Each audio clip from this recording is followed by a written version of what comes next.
Conceito Rosa Cruz do Cosmos, segunda parte, capítulo 10, o período terrestre. Os globos do período terrestre estão situados nos 4 estados mais densos da matéria, a região do pensamento concreto, o mundo do desejo, e as regiões química e etérica do mundo físico. Veja-se o diagrama 8. O globo mais denso, o D, é a nossa Terra atual. Quando falamos de mundos mais densos ou de estados mais densos de matéria, deve-se tomar o termo em sentido relativo. Em caso contrário, implicará numa limitação do absoluto, o que seria um absurdo. Densidade e subtilidade, acima e abaixo, leste e oeste, são palavras de significação relativa ao nosso próprio estado ou posição. Assim como a nossa onda de vida se manifesta em mundos superiores e sutis, assim também há estados mais densos de matérias que formam o campo de evolução de outras classes de seres. Não vamos imaginar estes mundos mais densos em outras partes do espaço. Estão interpenetrados por nossos mundos, analogamente como os mundos superiores interpenetram a Terra. A solidez aparente da Terra e das formas nela existentes não pode impedir a passagem de um corpo menos denso. O mais sólido muro não pode evitar a passagem de um ser humano que viaje em seu corpo de desejos. Aliás, a solidez não é um sinônimo de densidade, como bem exemplificar o alumínio, sólido muito pouco denso. O fluido mercúrio tem bastante densidade, mas não impede que se evapore e escape através de muitos sólidos. Nesse quarto período, temos atualmente 4 elementos. O período de Saturno não havia mais do que um elemento, o fogo, isto é, calor, o fogo incipiente. No segundo período, o solar, haviam 2 elementos, o fogo e o ar. No terceiro período, o lunar, com a água que se acrescentou, havia 3. No quarto, o terrestre, juntou-se um quarto elemento, a terra. Portanto, em cada período houve um elemento adicionado. No período de Júpiter, será agregado um elemento de natureza espiritual, unir-se-á com a linguagem, fazendo que as palavras levem consigo o verdadeiro significado. Não haverá equívocos ou ambiguidades, como acontecem tão frequentemente agora. Por exemplo, quando alguém diz casa, pode querer significar uma simples residência, mas um interlocutor pode entender que se trata de um compartimento e outro de um grande edifício. As classes mencionadas no diagrama 10 foram trazidas a esse ambiente de 4 elementos pelas hierarquias que as tinham a seu cargo. Recordemos que no período lunar, essas classes formavam 3 reinos: animal, animal vegetal e vegetal mineral. Aqui na Terra, as condições existentes já não permitem classes intermediárias. Só pode existir 4 reinos distintos e diferentes. Nesta fase de existência cristalizada das formas, torna-se muito mais definida a diferença entre os reinos, o que não acontecia nos primeiros períodos, em que cada reino emergia gradualmente no seguinte. Portanto, algumas das classes citadas no diagrama 10 avançaram meia etapa, enquanto outras retrocederam outro tanto. Alguns dos minerais vegetais avançaram completamente para o reino vegetal e formaram a verdura dos campos. Outros retrocederam e converteram-se no solo puramente mineral em que crescem as plantas. Alguns dos vegetais animais desenvolveram-se até o reino animal. Suas espécies têm ainda o sangue incolor dos vegetais e outras, como as estrelas do mar, conservam ainda as 5 pontas semelhantes às pétalas de uma flor. Os da classe 2, cujos corpos de desejos estavam em condições de serem divididos em 2 partes, nesse caso todos os da classe 1, e que podiam atuar em veículos humanos, avançaram para o grupo humano. Convém reparar cuidadosamente que nos parágrafos anteriores faz-se referências às formas, não à vida que anima as formas. O instrumento está graduado para servir à vida que o anima.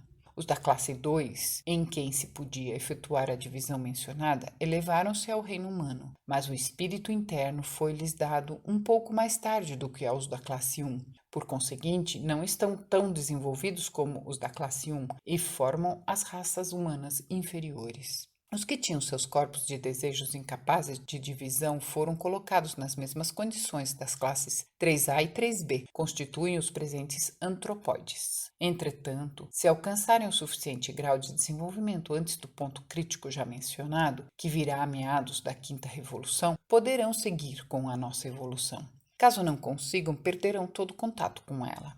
Como dissemos, nos 3 primeiros períodos, o ser humano construiu seu tríplice corpo com a ajuda que lhe prestaram outros seres superiores, mas não havia poder coordenador, pois o tríplice espírito, o ego, estava separado dos seus veículos. Agora chegou o tempo próprio para unir o espírito e o corpo. Feita a divisão do corpo de desejos, a parte superior, de certo modo, tornou-se senhora, não só da parte inferior, como dos corpos vital e denso. Formou algo como uma alma animal, a qual o espírito podia unir-se por meio do elo da mente. Onde não houve divisão do corpo de desejos, o veículo entregava-se desenfreadamente a paixões e desejos e não podia ser empregado como veículo interno capaz de ser usado para a morada do espírito. Por isso ficou sob a direção de um espírito-grupo que o guiava de fora. Essa classe animal degenerou e converteu-se nos antropóides.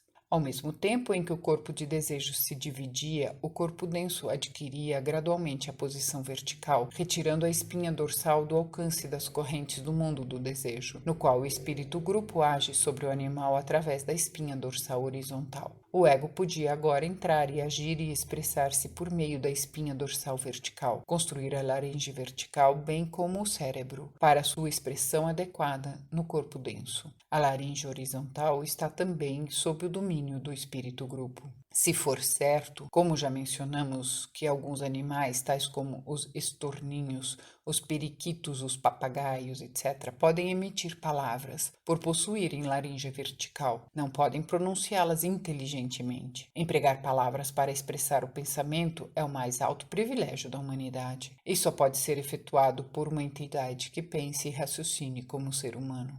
Se o estudante fixar bem isso em sua mente, seria fácil seguir as diferentes etapas do progresso humano no período terrestre. A revolução de Saturno no período terrestre.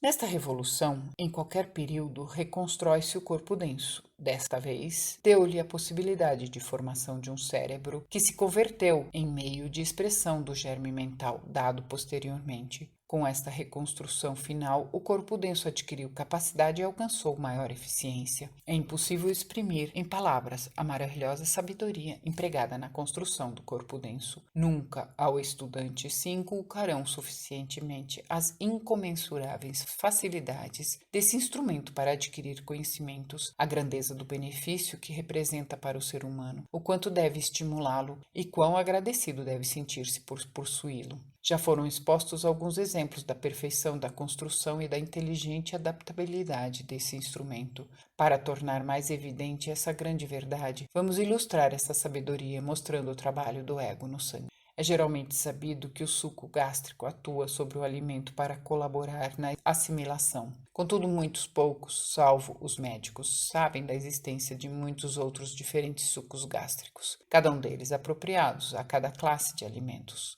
As investigações de Pavlov demonstraram, além de toda dúvida, que há uma classe de suco para a digestão da carne, outra para a do leite, outra para a das frutas ácidas, etc.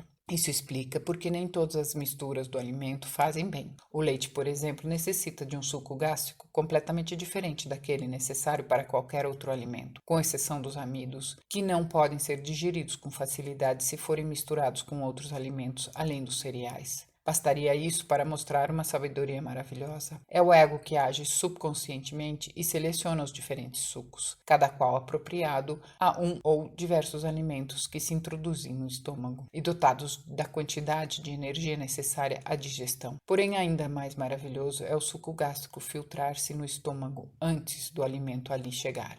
O mesclar os sucos não é um processo consciente. A grande maioria das pessoas nada sabe do metabolismo ou de qualquer outra fase da química. Logo, não é suficiente explicação dizer que, ao provarmos o que comemos, estamos realizando o processo digestivo por meio de influxos do sistema nervoso. Quando se descobriu a seleção dos sucos gástricos, as pessoas que se dedicam à ciência ficaram embaraçadas para compreender ou explicar como era selecionado o suco necessário e como esse se filtrava no estômago antes do alimento. Creram primeiramente que o impulso era dado através do sistema nervoso, mas depois demonstrou-se, afastando toda dúvida, que o suco apropriado se filtrava no estômago, ainda que o sistema nervoso estivesse inibido. Por último, Starling e Bayliss, em uma série de brilhantes experiências, provaram que o sangue tomava parte infinitesimais do alimento que penetrava pela boca e levavam-as diretamente às glândulas digestivas, originava a secreção do suco gástrico requerido. Porém, isso é somente o aspecto físico do fenômeno. Para compreendê-lo por completo, devemos recorrer à ciência oculta. Unicamente ela explica por que o sangue transporta esses sinais. O sangue é uma das mais elevadas expressões do corpo vital. O ego guia e controla o instrumento denso por meio do sangue, portanto, é também o meio empregado para agir sobre o sistema nervoso. Durante parte da digestão, atua parcialmente através do sistema nervoso, mas especialmente ao começar o processo digestivo, atua diretamente sobre o estômago. Quando, nas experiências científicas citadas, os nervos foram inibidos, foi através do sangue que permaneceu aberto o caminho direto e, por esse modo, o ego recebeu a informação necessária. Outro sim, o sangue é dirigido a qualquer parte do organismo em que o ego esteja desenvolvendo maior atividade. Quando em certa situação é preciso pensar e agir rapidamente, o sangue dirige-se rápido ao cérebro. Se temos de digerir uma comida copiosa, o sangue abandona a cabeça e outras partes do corpo para concentrar-se nos órgãos digestivos. O ego concentra esforços para livrar o corpo de todo excesso ou alimento inútil. Por isso, não é possível pensar bem depois de ter comido muito. Vem a sonolência, porque a maior parte do sangue é afastada do cérebro, e a que permanece é suficiente para produzir as funções necessárias à plena consciência de vigília. Além disso, quase todo o fluido vital, energia solar especializada pelo baço, é absorvida pelo sangue, que depois das refeições passa através desse órgão em maior volume. O resto do sistema também fica privado de fluido vital, em grande extensão durante o processo digestivo. É o ego que impele o sangue para o cérebro. Toda vez que o corpo vai adormecer, o sangue abandona o cérebro, como se pode provar colocando um ser humano sobre um plano horizontal em equilíbrio. Ao adormecer, baixará do lado dos pés e levantar-se-á do lado da cabeça. Durante o ato sexual, o sangue concentra-se nos órgãos respectivos, etc. Esses exemplos tendem a provar que, durante as horas de vigília, o ego controla o corpo denso por meio do sangue. A maior quantidade dirige-se sempre ao ponto do corpo em que, num determinado momento, o ego desenvolve sua principal atividade. A reconstrução do corpo denso na revolução de Saturno do período terrestre teve a finalidade de torná-lo apto para ser interpenetrado pela mente. Recebeu o primeiro impulso para a construção do sistema nervoso. Desde então começaram a objetivar-se o sistema nervoso voluntário e o simpático. Esse último, o sistema nervoso simpático, já fora obtido no período lunar, mas o sistema nervoso voluntário não se obteve senão no atual período terrestre. Por intermédio do sistema nervoso voluntário, o corpo denso, que era um mero autônomo, agindo somente em função de estímulos exteriores, transformou-se num instrumento extraordinariamente adaptável, capaz de ser guiado e governado pelo ego de dentro. O trabalho principal de tal reconstrução foi executado pelos senhores da forma. Essa hierarquia é a mais ativa no atual período terrestre, e assim como as mais ativas do período de Saturno foram os senhores da chama, no período solar, os senhores da sabedoria e no período lunar, os senhores da individualidade. O período terrestre é, eminentemente, o período da forma. Aqui, a parte material da evolução está em seu grau mais elevado, ou mais pronunciado. Em contrapartida, o espírito está mais abandonado e coibido. A forma é o fator mais dominante, daí o predomínio dos senhores da forma. A revolução solar do período terrestre. Durante essa revolução, construiu-se o corpo vital, a fim de acomodá-lo à mente germinal. O corpo vital tomou forma parecida à do corpo denso, do qual assimila as condições necessárias para ser empregado como veículo mais denso durante o período de Júpiter. Nesse período, o corpo denso se espiritualizará.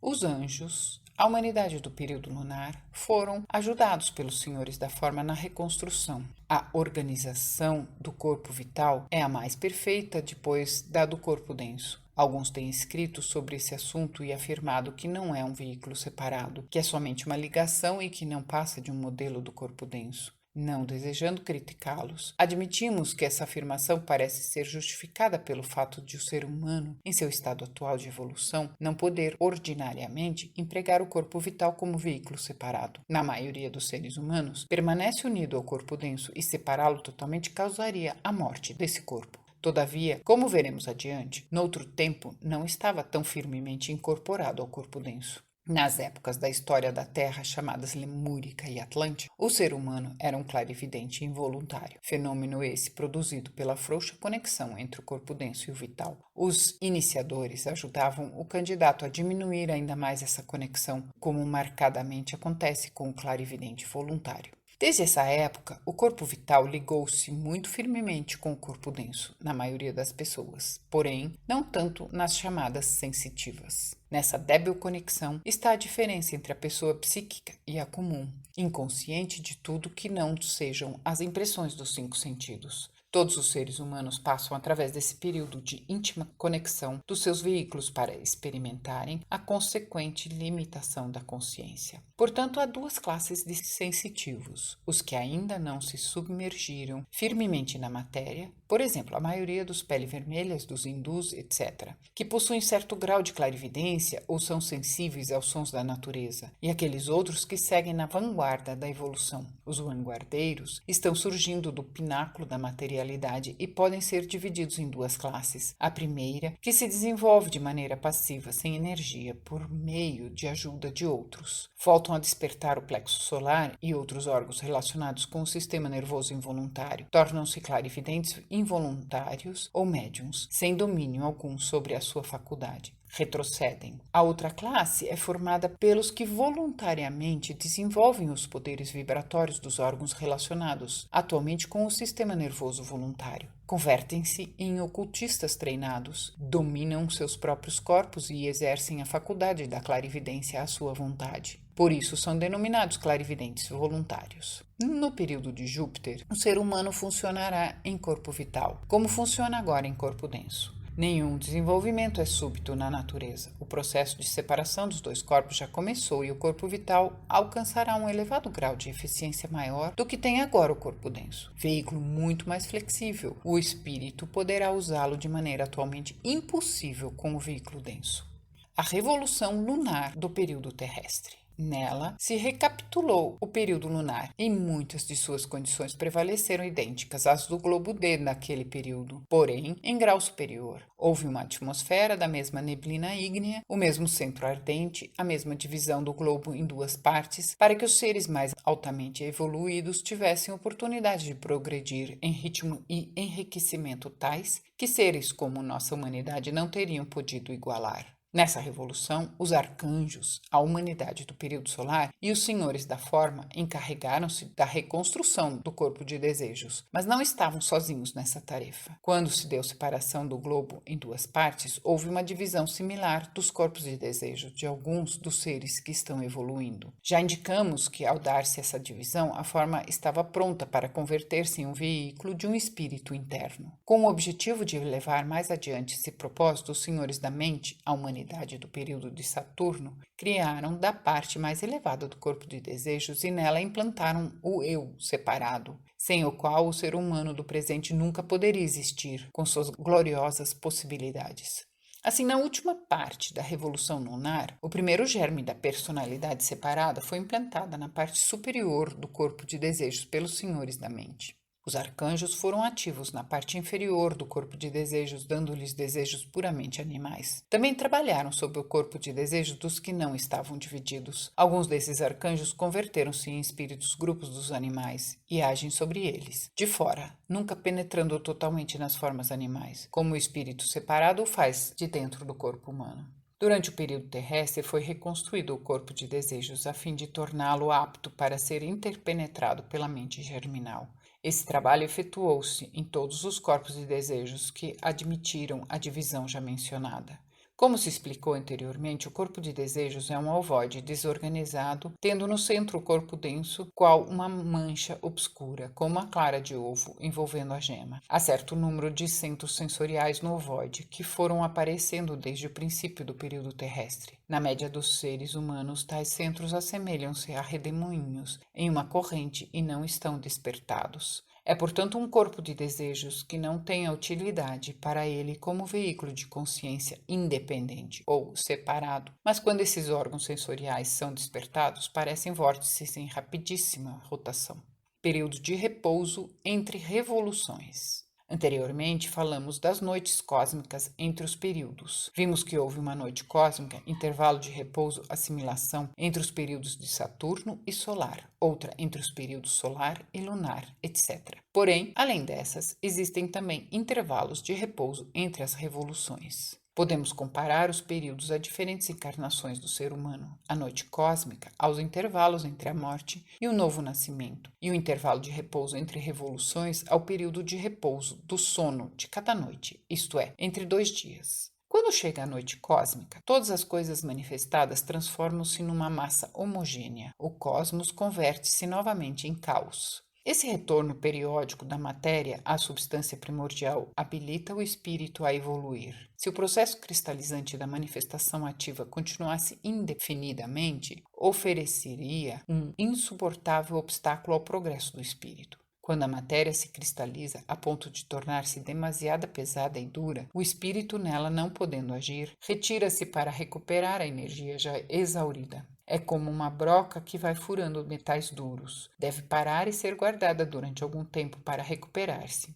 As forças químicas na matéria, livres da energia cristalizante do espírito em evolução, convertem o cosmos em caos, isto é, devolvem a matéria ao seu estado primordial, para os espíritos virginais regenerados possam recomeçar o seu trabalho na aurora de um novo dia de manifestação. As experiências obtidas nos períodos e revoluções capacitam o espírito a reconstruir com relativa rapidez até o ponto ultimamente alcançado. Além disso, facilitam o progresso ulterior, promovendo as alterações que as experiências acumuladas lhe ditam.